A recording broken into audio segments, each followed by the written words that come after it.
Ben Nesrin.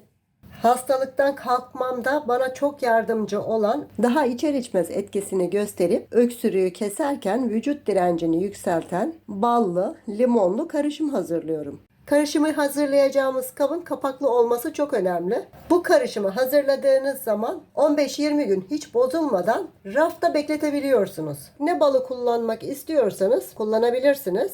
Çiçek balından kavanozuma biraz boşalttım. Bir miktar da kestane balından alıyorum. Limonumu sıkıyorum. Kattığımız bal oranında limon suyu ilavesi yaparak bu karışımı hazırlıyoruz. Bu tür besinleri tüketirken alerjinizin olup olmadığına çok dikkat etmelisiniz. 5 dakika bekletip daha sonra karıştırıyorum. Limon ve bal birbirine geçinceye kadar karıştırmak gerekiyor. Ve öksürük giderici limon ve ballı karışımım hazır. Kanalıma destek olursanız çok mutlu olurum.